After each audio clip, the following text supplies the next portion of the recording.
各位听众朋友们，大家好，欢迎回到莫清谈课，我是婉清。大家好，我是子墨。婉清，我听说你最近在帮公司招实习生，面试进行的怎么样？别提了，现在的面试流程大多是老生常谈，问来问去不外乎是自我介绍、优缺点，还有为什么想来我们公司。感觉应聘者和面试官都累。哈哈，这确实是目前的现状。不过最近有一位记者应邀参加了 S 公司市场部的一场招聘会，据说那场面试简直是与众不同，甚至可以说是充满了神秘感。哦 ，S 公司，那可是业界有名的创新公司。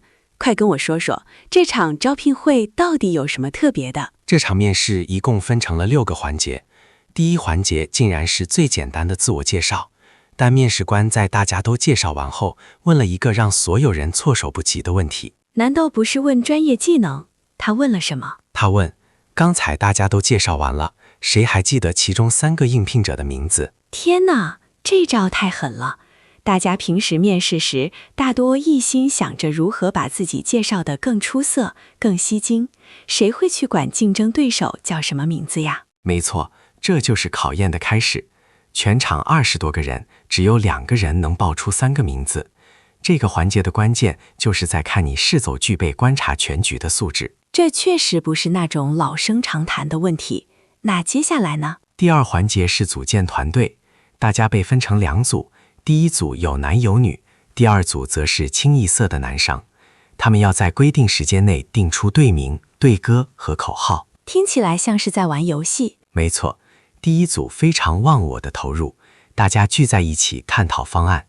队长还特意分工，有人选歌，有人编口号，展现了极高的效率。记者在旁边看着，都被那种重心一致的氛围所感染，觉得非常动人。那第2组呢？那些男生表现得怎么样？第2组的表现就让人感到很诧异，他们三三两两地坐着，各说各的话，完全没有合作的仪式。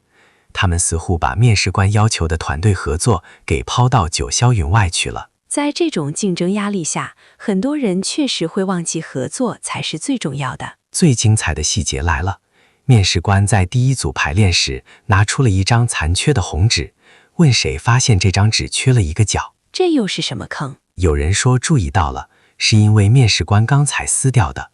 但面试官接着问，那你们有没有注意到房间地上有个红色的纸团？它那么显眼，为什么到现在都没人把它捡起来扔进垃圾桶？这下子全场肯定鸦雀无声了吧？一点也没错，这就是面试官在观察应聘者是否关注那些不经意的细节。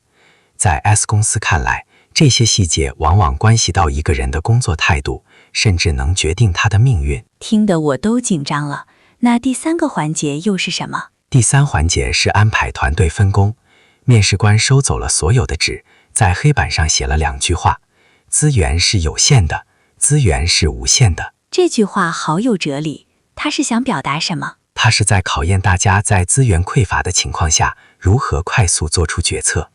当时只有1支笔，离黑板最近的第1组因为晚了一步，没抢到笔，只能口述方案。而第2组在听对方的方案时，完全不认真听。结果面试官突然问他们有什么意见，全场又尴尬地沉默了。哎呀，这节奏完全被面试官给打乱了。是的，到了第4环节，2组要针对同一款产品制定行销方案。正当大家聚精会神工作时，面试官突然发布了一条看似无关的行业新闻。难道这条新闻也是考验？对，大家听完新闻后，只是稍微停顿了一下，就继续做原来的方案。记者当时也很纳闷，觉得面试官为什么要打断大家的思路？我也觉得很多余呀，做方案不是应该专心吗？面试官告诉记者，这条信息一点也不多余，他要看应聘者是否能意识到市场是动态的。如果你不随时观察对手的动作，你的方案很可能就会遭受重挫。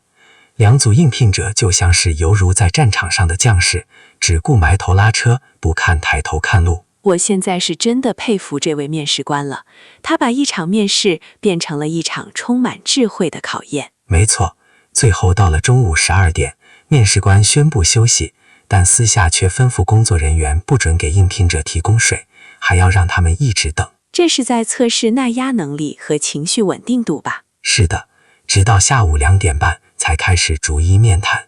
等到下午5点结束时，虽然大家精疲力竭，但记者发现没有一个人抱怨。听完这场前所未有的面试，我也恍然大悟。